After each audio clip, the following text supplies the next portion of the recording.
Every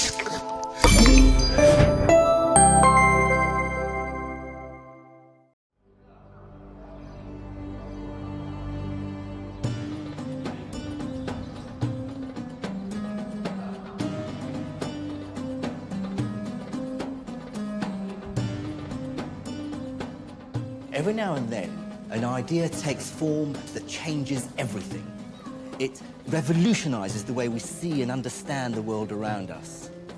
I believe that just such an idea took form in the medieval Islamic world. It's the idea that everything, from the stars above to the workings of our own bodies, is not arbitrary or whimsical, but subject to certain systematic rules. And what's more, that we humans can work out what those rules might be. And then we can refine and test our theories through observation and experiment. In other words, it's the idea we now call the scientific method.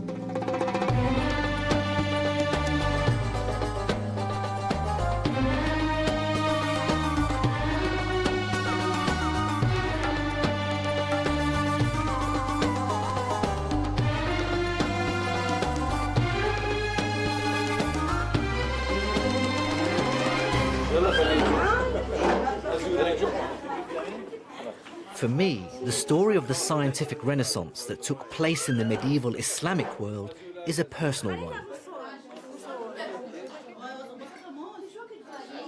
This is my cousin Samir's house in the Iranian capital, Tehran.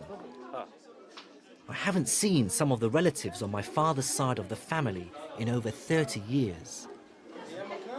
This is my not so tall but very beautiful Auntie Anisa. The al-Khalili family is originally from the city of Najaf in Iraq, south of Baghdad. In fact, I grew up in Iraq. But when Saddam Hussein came to power, the family split. Many of the al-Khalilis fled here to Iran. As my mother's English, I came to Britain with my parents.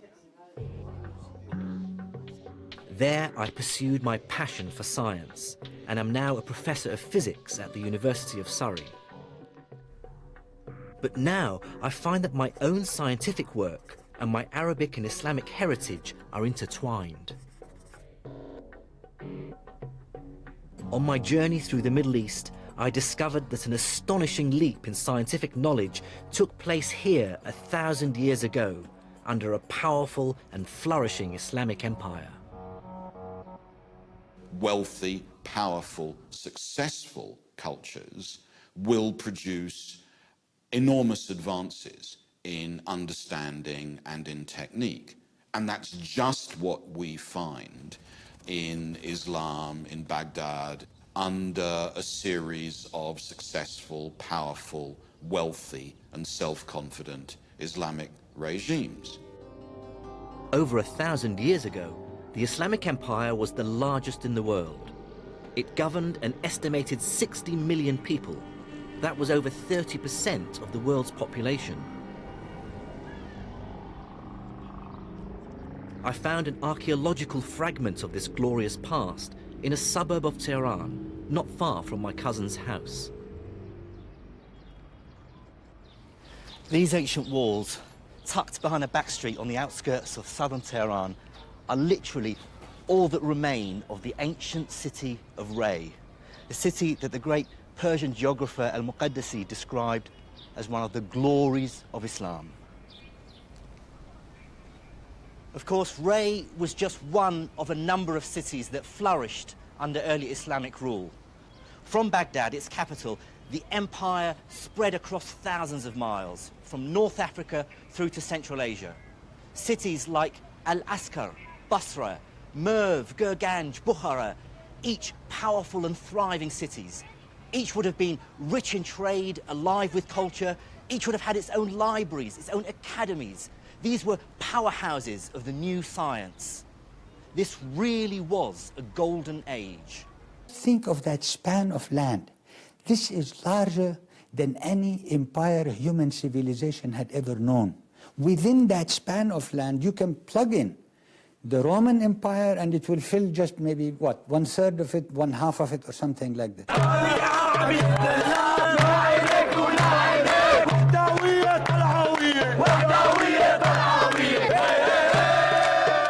reminders of this great Islamic empire are everywhere in the Arab world today.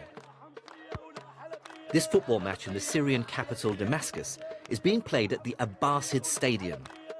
That's the name of the family who ruled the Islamic empire from 750 to 1258 AD. هذول اجوا بعد عهد الأموي وعملوا حضارات بناء.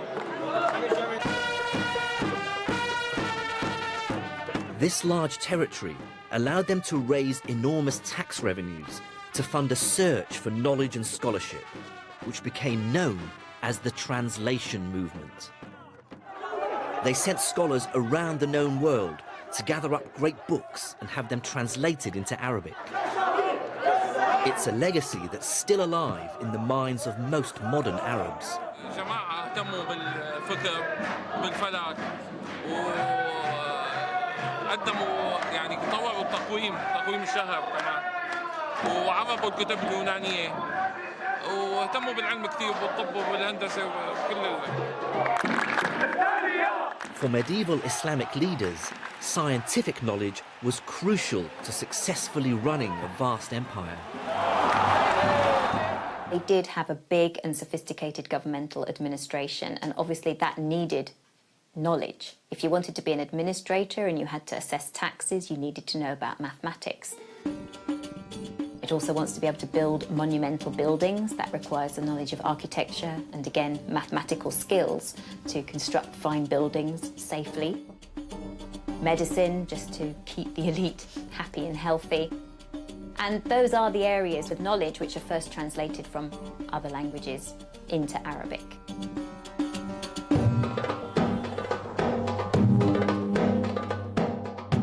The legacy of the medieval Islamic empire is scattered across a vast region. There's architectural masterpieces like the Umayyad Mosque in Damascus, the Jama Mosque in Isfahan, and Al-Azhar University Mosque in Cairo. And then there are many ruins that still hint at past glories, like this, a crumbling 8th century palace deep in the Syrian desert. And this, a huge Muslim palace called Medinat al-Zahra, currently being excavated in southern Spain. These are the impressive ruins of Medinat al-Zahra, the fantastic palace city built outside Cordoba in the 9th century by Abdurrahman III, who was the greatest of all the Andalusian caliphs. At the time that it was ruined, Cordoba was in fact the largest and most important city in Europe, a rival to Baghdad in the east for a center for Islamic scholarship and science. And as I traveled, I saw how science, especially numerical record keeping and measurement, was crucial to dealing with the challenges of running a vast empire.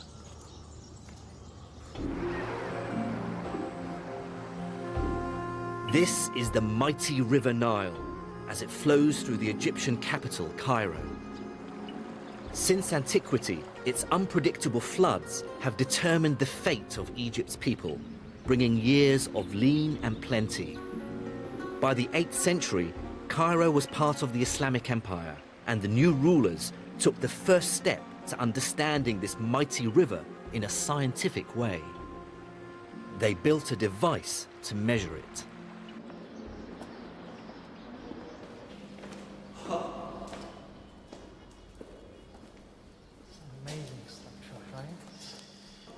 Dr. Nader Al-Bizri of the Institute of Ismaili Studies is showing me the Nilometer. It's basically a huge colonnade that was built in a chamber connected by tunnels to the river. As the water rose or fell, its height could be read from the central column. The central colonnade here is ultimately a measuring instrument. It is very precise. It's almost 1 inch between a marking and another.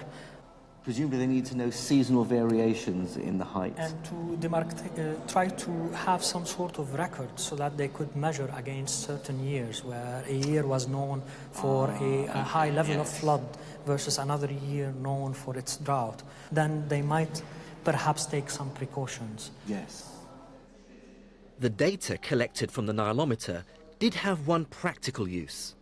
By creating an objective record of the river's behavior, it allowed the rulers of the time to calculate how much tax to levy on Egypt's farmers. But whatever its uses, what I love about the Nilometer is how it shows that to understand the world, you have to build devices to measure it. If you think very hard, it's never obvious that measurement can make sense of the world around us. The world appears, as a Western philosopher once put it, like a buzzing, blooming confusion. And the idea that we as a group have tools which are reliable, which have sufficient integrity, which have an intellectual grip that can make sense of the basic phenomena we see around us, that's an astonishing idea.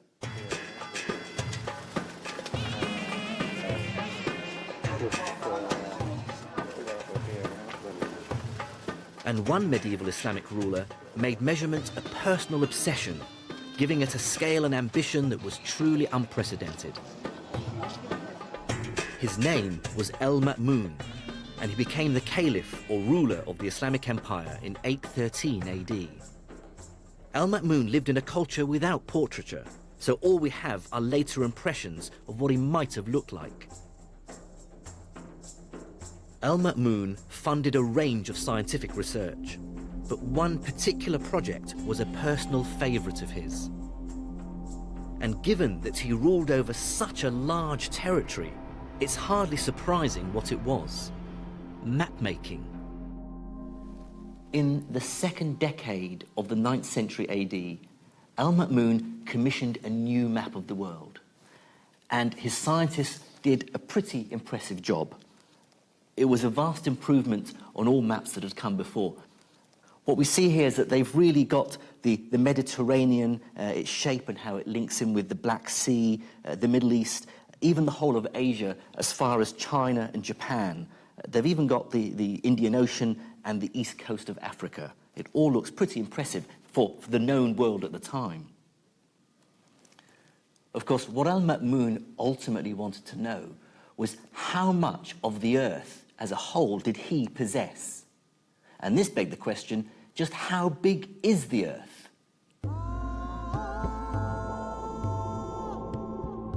It's a sign of amazing ambition that groups of scholars and craftsmen together can, as it were, capture the world. Where does that ambition and that confidence come from? Part of it comes from religious faith, because the world was made by someone a bit like us, but much smarter. If we're smart enough, the thought was, we could probably make sense of a bit of what he did. And that's very clear as a motivation in a lot of Islamic, as in a lot of Christian science. And more specifically, the practice of Islam demanded that its followers have a very clear idea of the size and shape of the world. Now, this is crucial information for Muslims, because wherever they are in the world, they need to know the direction to Mecca for their prayer. This is known as al-Qibla. Now, over such a large territory, finding the direction to Mecca is not a trivial problem. This problem was wonderfully illustrated when a mosque was built recently in Washington, D.C. Some worshippers were confused because the direction they were told to face when praying was slightly north and not southeast as they expected. After all, Mecca is southeast of Washington, and on a flat map, it does appear to lie in that direction. But on a curved sphere, the shortest distance between any 2 points follows what's called a great circle. So, for example, this great circle line between Washington and Mecca is quite different to what you might expect. So the direction to Mecca from Washington actually points slightly northeast rather than southeast. Of course, this is complicated stuff, but the key point for Islamic scholars is that knowing the direction to Mecca requires a knowledge of how steeply the Earth curves. And that means knowing how big it is. So Al-Ma'mun commissioned his very best scientists to measure it. Hello. Hello. Mr. Assami. I'm Mühakimənin. Nice to meet you. To understand how they did it, I'm meeting up with Professor Sami Çelebi from Aleppo University in Syria, who's an expert in early Islamic Come and science. join me. عندما قسمها على 7.5 عندما قسمها على 7.5 Professor Çelebi began by explaining the measuring technique, which Al-Ma'mun's scientists first used and which they had inherited from the Greeks. We're now talking about the earlier Yes. Aristophanes technique of measuring the circumference. It was repeated again by the Abbasid astronomers, was to measure the distance between 2 points and then look at the angle of inclination of the sun. So in Egypt, in Aswan down in the south, they regard the sun as being vertical. This is near to the equator. And they worked out how far away from the vertical the sun was if they measured it from the north of Egypt in Alexandria, which is on the Mediterranean coast. Al-Ma'mun's astronomers repeated the Greek experiment in Syria and Iraq by measuring the angle of the sun in the sky at noon at one known location. They then walked due north to a second location, carefully measuring the distance they travelled. At the second location, they once again measured the angle of the sun at noon. This angle would have been slightly smaller than the first one. With these figures, Al-Ma'mun's astronomers were able to estimate the Earth's circumference. They got a value of 24,000 miles, within 4% of the correct value. Not bad, you might think, but this method was flawed and ultimately unreliable. The main problem with it was that measuring the distance between two locations was incredibly difficult. It could only be done by the unreliable method of counting paces as you walked through the burning desert. A more reliable and sophisticated method for estimating the Earth's size was needed. And 2 centuries after Al-Ma'mun died, it came. What made it possible was a great leap of imagination, and the fact that by 900 AD, much of the world's mathematical knowledge had been translated into Arabic, so scholars could scrutinize and improve on it. Out of this obsession with scholarly learning came a true mathematical visionary, Abu Rayhan Muhammad ibn Ahmed al-Bayruni. And like all Islamic scholars of the time, al-Bayruni was obsessed with the science and mathematics of the ancient Greeks, Babylonians, and Indians.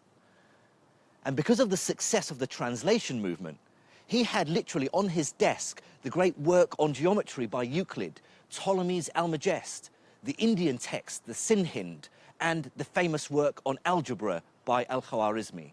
كان مكتوبة كتابة كتابة حطوا ورقة. Professor Çelebi has brought along the book in which al-Bayruni describes how he combined algebra and geometry with some very simple and practical measurements to solve the epic problem of how to calculate the size of the Earth. بيروني ذي text مبرمون. This is his القانون المسعودي. the Mas'udi canon. Yes. This is Bayruni's canon, which I've been trying to get hold of, where he describes this fantastic experiment. And, oh, you found the page. Yes. Having read al-Bayruni's description of how to estimate the size of the world, I wanted to try it for myself. First, he had to find a fairly high mountain from the top of which he could see a flat horizon. In this case, the sea. What I love about this story is that with a few simple measurements around this small mountain peak, you can work out the size of the whole world. Al-Bayruni's first step was to work out the height of the mountain. He did this by going to 2 points at sea level, a known distance apart, and then measuring the angles from these points to the mountaintop.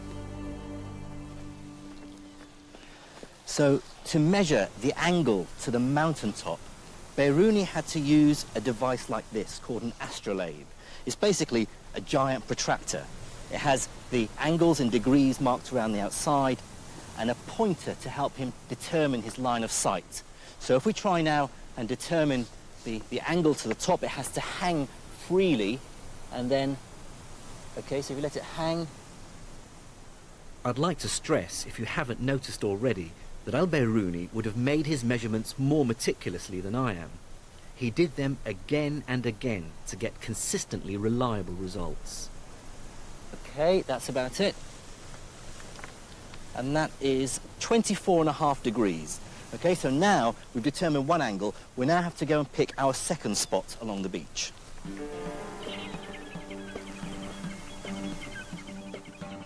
The distance from the first to the second point must be measured accurately.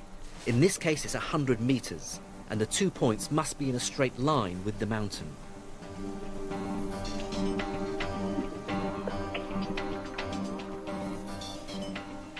I measured the second angle to be about 26.5 degrees, and now had enough information to calculate the height of the mountain.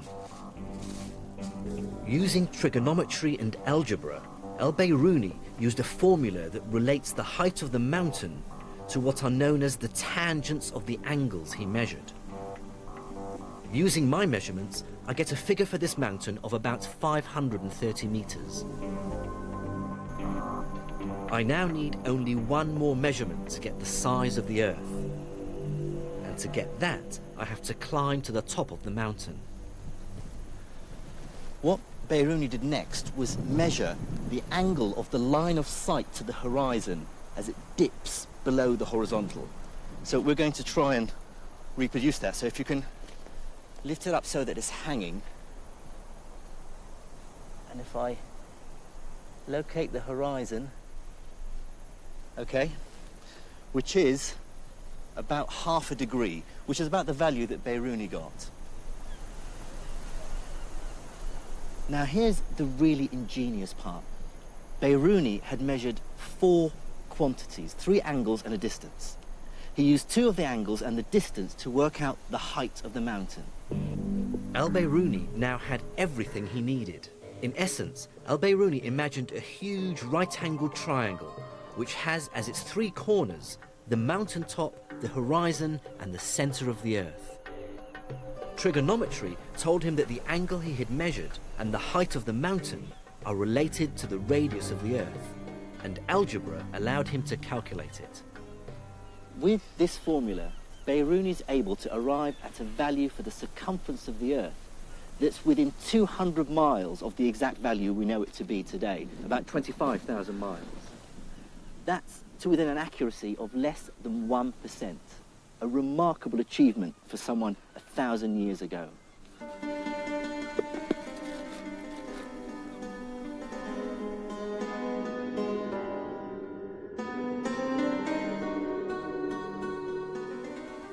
For me, Biruni's experiment is an early dramatic example of a scientist using mathematical reasoning to extend humanity's reach. He really pushes the idea that abstract geometrical rules governing idealized shapes like perfect circles and triangles can help us to comprehend the real world. Einstein used precisely the same approach, admittedly with much more advanced mathematics, when he developed his general theory of relativity almost 1,000 years after Biruni. But both Einstein and Biruni were united by a single common idea. With mathematics, humanity can embrace the universe.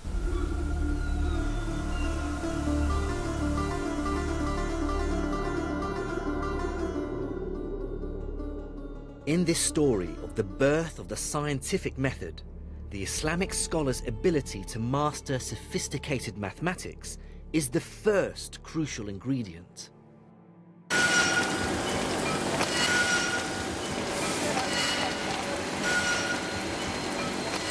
The second crucial ingredient is the use of experiments in science. Without experiment, theory remains meaningless and sterile. It's experimentation that allows theory to be held up against the real world. It gives it physical meaning. But whereas sophisticated mathematics grew out of the empire's obsession with the world's learning through the translation movement, practical experiment came from the daily needs of a powerful and expanding civilization.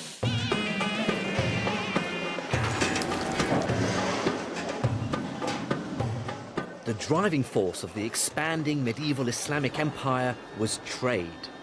It boomed from around 700 AD onwards, creating a massive demand for metal workers, glass blowers, tile makers, craftsmen of every possible kind.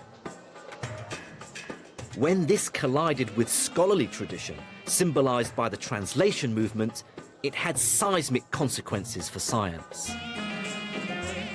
The sciences absolutely depend, astronomy is a wonderful example, chemistry is another, on really intense relationships between craft traditions of instrument making, of working with metal and fire, of working with medicines, drugs, plants, and scholarship, highly sophisticated literary and mathematical analysis. And the Islamic world is just such a place. By around 800 AD, the great cities of the Islamic Empire dominated the world's trade. To its markets came silks, spices, drugs, fruit, perfumes and gold, from as far afield as India and China in the east and Spain in the west. Anything that could be traded was.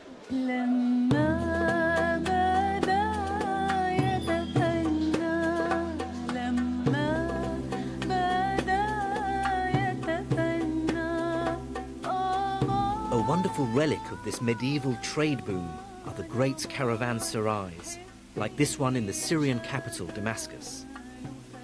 This huge vaulted building was designed as a resting place for all the traders and their animals who visited the city.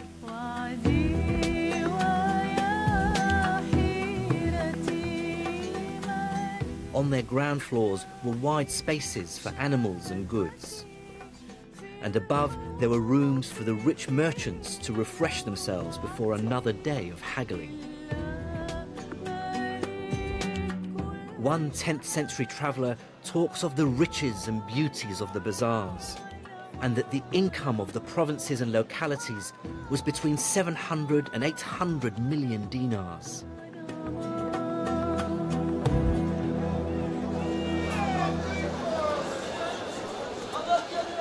Markets like this in the Egyptian capital Cairo still capture the intensity of medieval trade. And still surviving in the modern world of the internet and the mobile phone is a fantastic example of how traders 1,000 years ago communicated across a vast empire. So this is a carrier pigeon, its base is here, so wherever you took this pigeon all over Egypt, it will make its way back to this guy. There's a famous story that a rich Cairo merchant by the name of Anor wanted to grow cherry trees. So he sent a message with a carrier pigeon to a contact of his in Damascus asking for some seeds. His contact sent back 500 birds, each one carrying a small bag with seeds in it. The whole process took just 3 days. Sort of a medieval FedEx, really. By 700 AD, the Islamic Empire was taking the first steps towards mass production. And in this world where knowledge of materials, metals, and how they're worked became increasingly important, one practice flourished. It's the practice that was inextricably linked with magic. Specifically, the dream to turn base metals into gold. The mysterious practice of alchemy. The ancient art of alchemy was a mystical system of belief based on spells, symbols, and magic. But I believe it took Islamic scholars to turn this quasi-religion into something much more scientific. Chemistry. Increasingly, the knowledge of the alchemists found more and more practical applications. For instance, when, during the last decade of the 7th century, the ruler of the Islamic Empire, Abdul Malik, made the bold decision to create a common currency for all his dominions, he turned to alchemists for help. The proportion of gold to other alloyed metals that you have to put into the dinar to make the dinar usable. Otherwise, pure gold will become very soft and you can't use it. So that proportion is adjusted by, believe it or not, in this period, the alchemists. It is the alchemists who knew how to combine metals together and how to get the proportions of this gold to silver and gold to bronze and so on.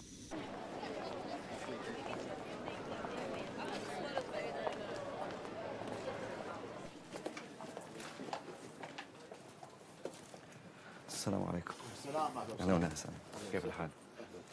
I hunted down tangible evidence of the skill of medieval Islamic alchemists in the old markets in the Syrian capital, Damascus. This is an Islamic dinar. The date of this is 128 after Hijri. So the middle of the 8th century, almost 740s. Yeah, in the middle of the... This 1,300-year-old coin, made of an alloy of different metals, isn't just durable. It's also malleable enough to be inscribed with intricate Arabic writing. No God instead of Allah. Coin making is one of the many examples of how the practical needs of a booming economy began to turn the magical practice of alchemy into modern chemistry. What's striking about chemistry in the medieval Islamic world is the sheer quantity of manuscripts that deal with the subject. There are literally thousands that survive, dealing with subjects as varied as metallurgy, glass making, tile making, dyeing, perfumery, weaponry. There's even a description on how to distill alcohol. All this activity clearly points to a bustling economy, with consumers, soldiers, engineers, architects, all demanding innovation and all demanding new technology. A great example of applied chemistry in the medieval Islamic world was the manufacture of soap. This stuff, solid soap that you can really clean yourself with, was virtually unknown in Northern Europe until the 13th century, when it started being imported from Islamic Spain and North Africa. By that time, the manufacture of soap in the Islamic world had become virtually industrialized. The town of Fez boasted some 27 different soap makers. And cities like Nablus, Damascus, and of course Aleppo became world-renowned for the quality of their soaps. A 12th century document has the world's first detailed description of how to make soap. It mentions a key ingredient, and it's a substance that became crucial to modern chemistry, an alkali. Now, alkaline substances are crucial to soap making. But what's interesting is that our word alkali derives from the Arabic al-qali, which means ashes. That's because back then, alkalis were manufactured from the ashes of the roots of certain plants like saltwort. Islamic chemists' new understanding of alkalis and other new chemicals gave another industry a lift too, glass making.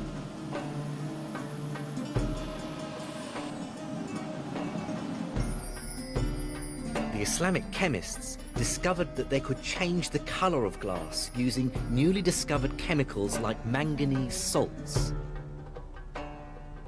And they built industrial furnaces, some several stories high, to manufacture glass in huge quantities. The legacy of their skills can still be seen in beautiful stained glass windows. Islamic chemists also developed many other colors, pigments and dyes, using their new alkalis and metals like lead and tin. These helped architects to decorate mosques, like this one in the Iranian city of Isfahan, in a glorious range of colors and designs.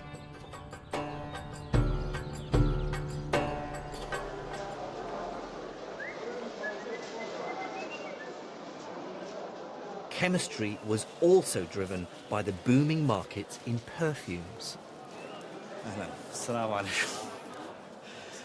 In the main market in Damascus, traders still make up your favourite scent as they would have 1,000 years ago. So it basically has a base of alcohol, and then he adds to it the oils from the plants that you want. Jasmine and rose water and mint. But these days they'll use very nice. Yeah, I think I'll buy some of that. Perfumiers pushed chemists to come up with ever more ingenious techniques for extracting subtle and fragile fragrances from flowers and plants. They responded by refining and really establishing a technique that all chemists would instantly recognize today: distillation. Many of the techniques originate with Islamic scholars or even earlier. Dr. Andrea Sella, a chemist from University College London, shows me how distillation was used. Distillations would have been done in devices sort of related to these. This is what's now called a retort, and we don't really use them anymore, but retort comes from the word to bend. In other words, a flask which has been bent over, and that's crucial.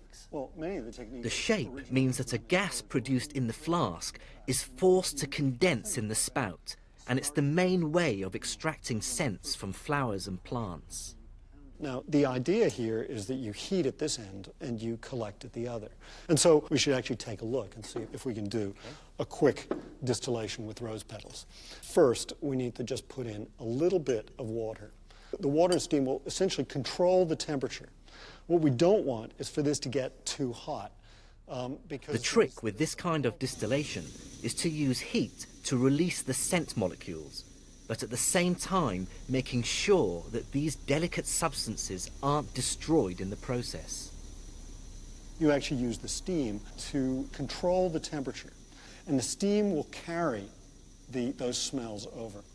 You can see the liquid coming up, condensing in the long tube. And there is already liquid coming over. Through, yeah. And that should be carrying with it some of the sort of rose water smell. Yes, you can really smell it. This picture shows a 14th century perfume distillery. Middle Eastern perfumes were known to have been sold as far away as India and China.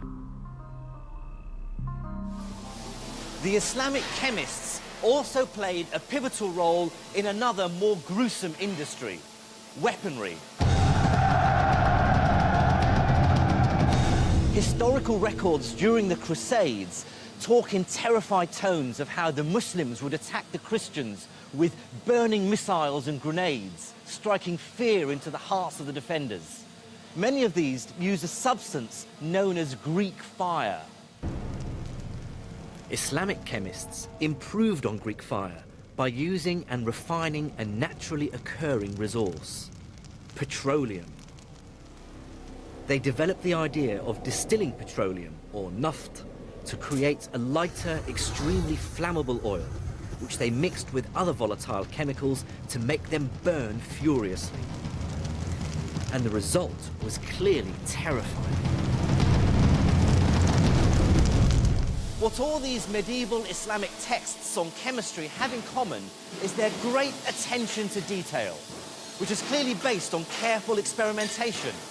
In fact, the whole idea of a laboratory where chemical and industrial processes can be tried out really takes hold at this time.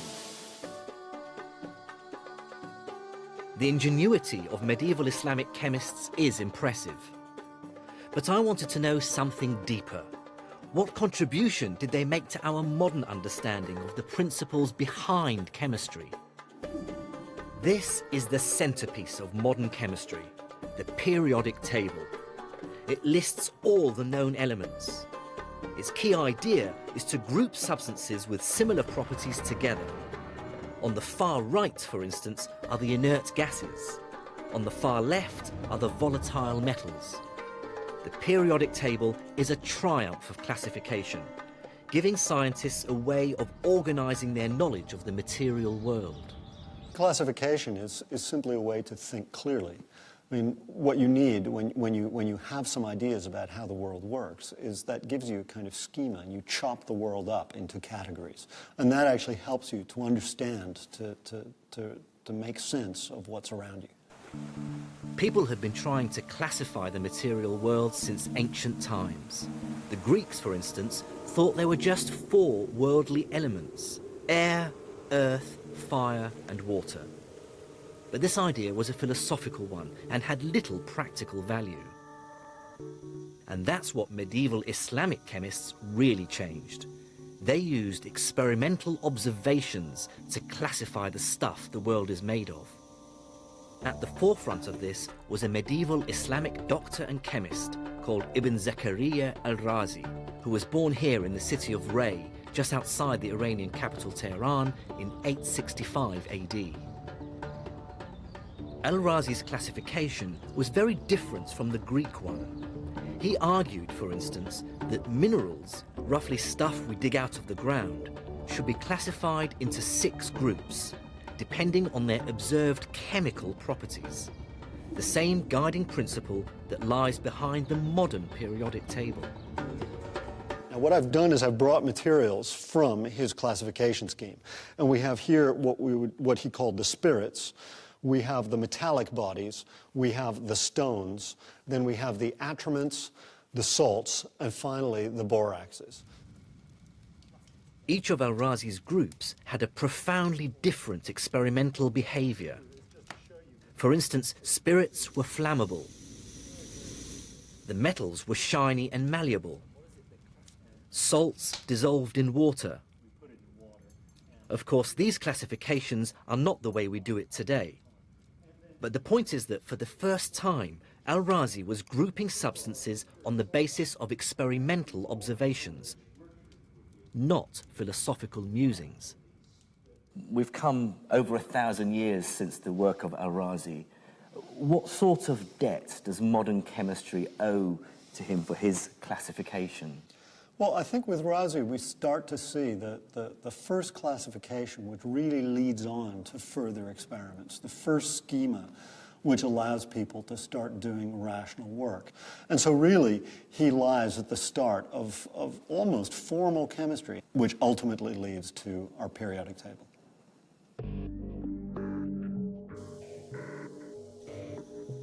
I believe that what we see in the work of the Islamic chemists and alchemists is the first tentative steps to a new science.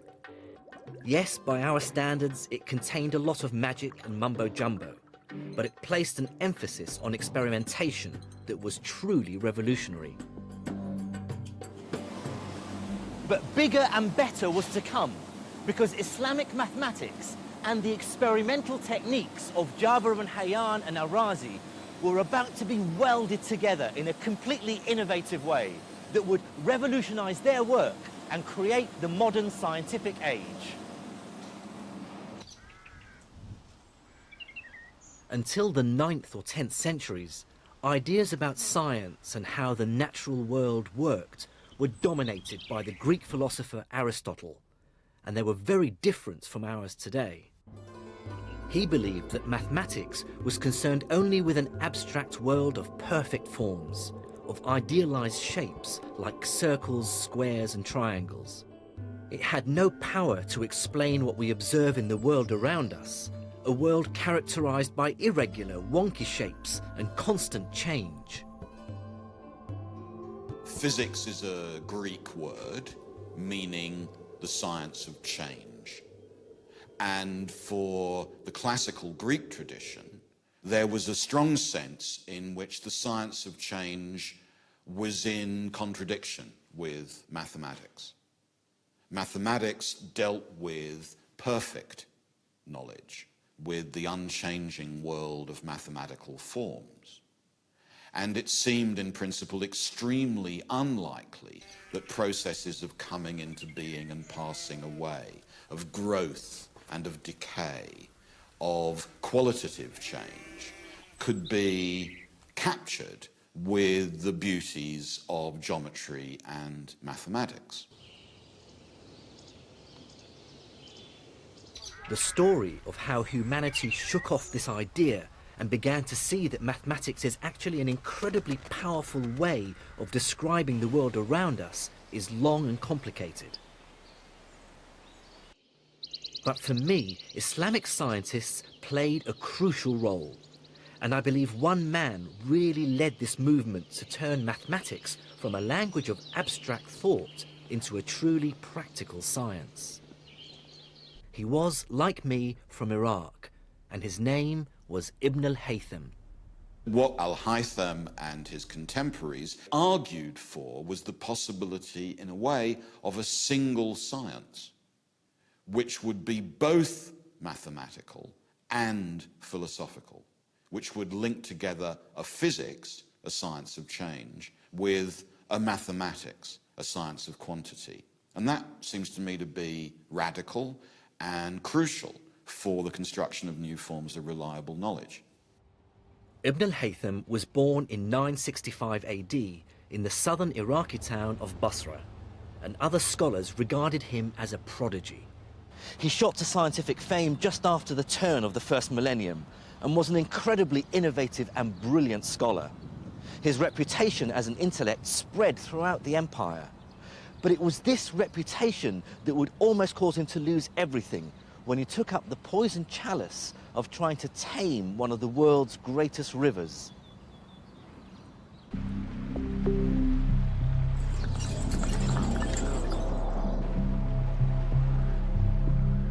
There's a wonderful, if suspiciously apocryphal story about how Ibn al-Haytham's career as a scientist was transformed. It concerns the Nile and how, just after the turn of the millennium, Ibn al-Haytham was asked by the ruler of Egypt to find a way of controlling it. Could he prevent its unpredictable and potentially devastating floods and droughts? But it didn't take Ibn al-Haytham long to realize that the Nile was way too large to control. On hearing this, the caliph flew into a terrible rage and ordered Ibn al-Haytham's execution. Ibn al-Haytham responded by feigning madness. The execution was called off and he was placed under house arrest. There, with time on his hands to contemplate, the story goes, Ibn al-Haytham considered deep and fundamental questions in physics. And he began with a truly enigmatic and universal problem. He asked if the wonderful and entirely mysterious nature of light and vision could be explained by mathematics and geometry. Under house arrest, or perhaps here in the rooms of Al-Azhar University in Cairo, Ibn al-Haytham carried out a series of experiments that created the modern science of optics. I'm with Dr. Al-Bizri, who has carefully studied Ibn al-Haytham's work. He explained that Ibn al-Haytham first considered the Aristotelian explanation for how we see, an explanation that was completely unmathematical. Aristotle argued that when we look at, say, a tree, its essence or form emanates from it and then mysteriously flows into our eyes. So if I'm, for instance, now looking at the buildings and the trees on the banks of the Nile, I'm receiving the forms of these buildings and these trees in the eye, abstracted from their matter.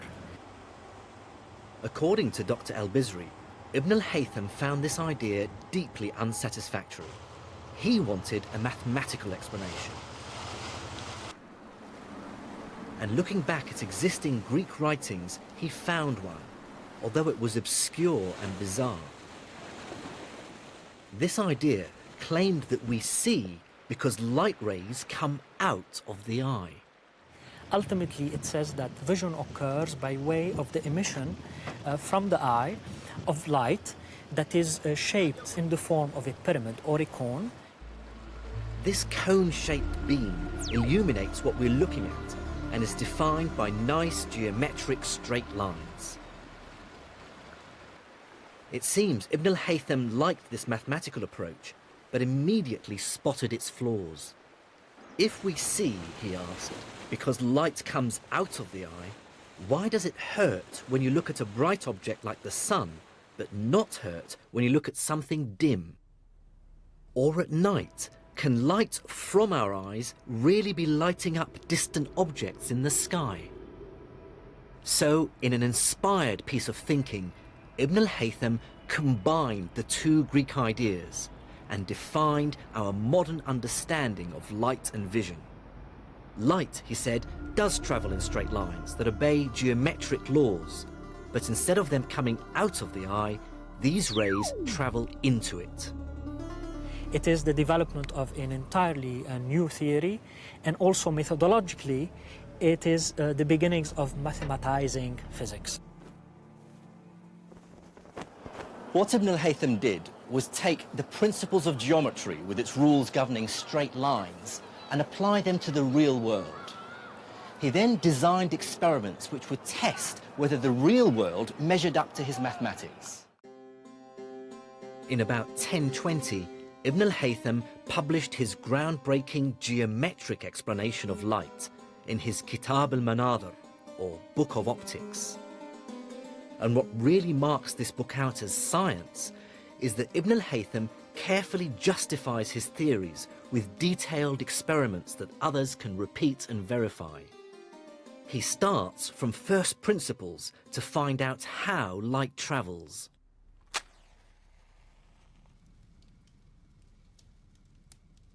For his first experiment, Ibn al-Haytham wanted to test the idea that light travels in straight lines.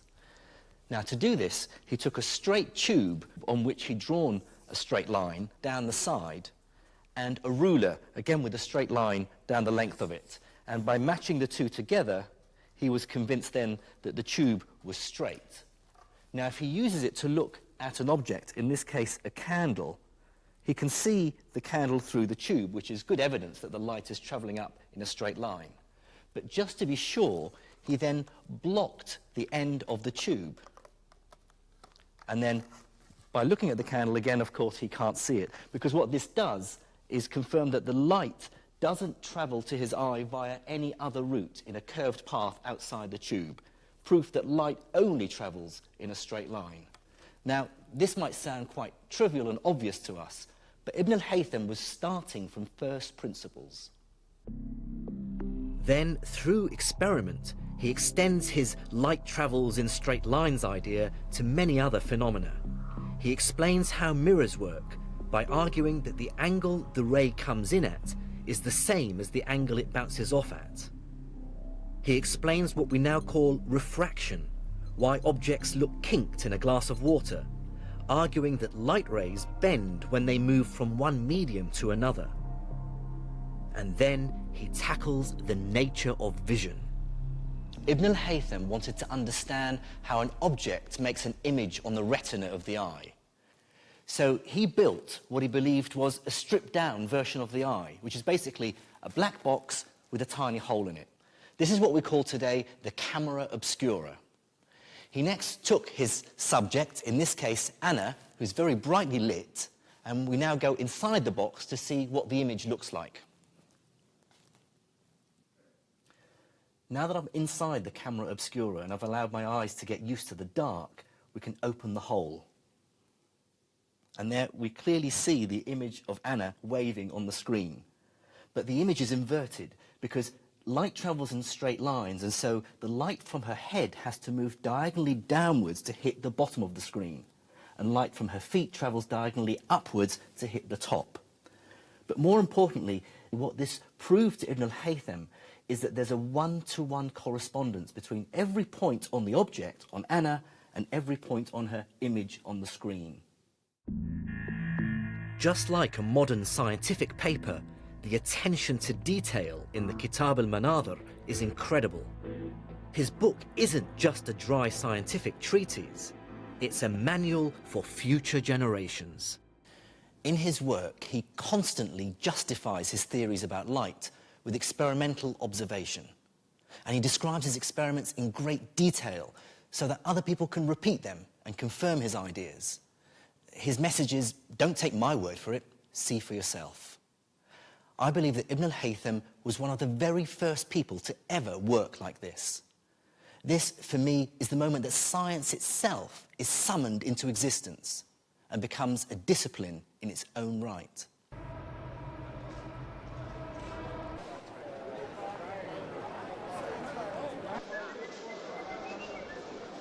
What I find so impressive about Ibn al-Haytham is how once he arrives at his mathematical theories, he then uses them to extend our knowledge of the real world.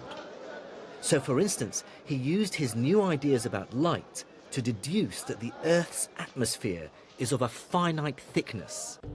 And he even estimated what that thickness is. He did it basically by measuring how long twilight lasts.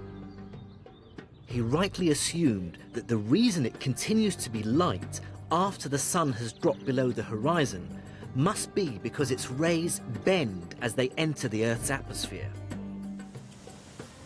The length of twilight and an educated guess for what we today call the air's refractive index gave Ibn al-Haytham a way of estimating the thickness of the Earth's atmosphere. He came up with a figure of around 40 kilometers, about half of the modern value. That's pretty impressive. It really shows how mathematics extends the power of science to explain.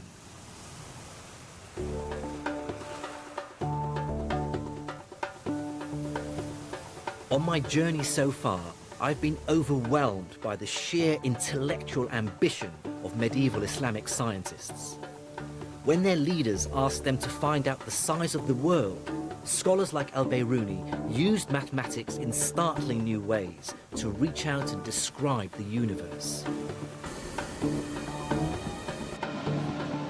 And as trade and commerce boomed, scientists like al-Razi responded by developing a new kind of experimental science, chemistry.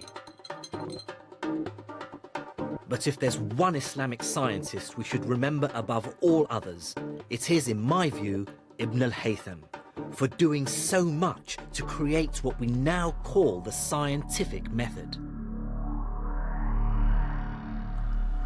The scientific method is, I believe, the single most important idea the human race has ever come up with. There is no other strategy that tells us how to find out how the universe works and what our place in it is. Of course, it's also delivered technologies that have transformed our lives. So the next time you jet off on holiday, or use a mobile phone, or get vaccinated against a deadly disease, remember Ibn al-Haytham, Ibn Sina, al-Biruni, and countless other Islamic scholars 1,000 years ago who struggled to make sense of the universe using crude mirrors and astrolabes. They didn't get all the right answers, but they did teach us how to ask the right questions.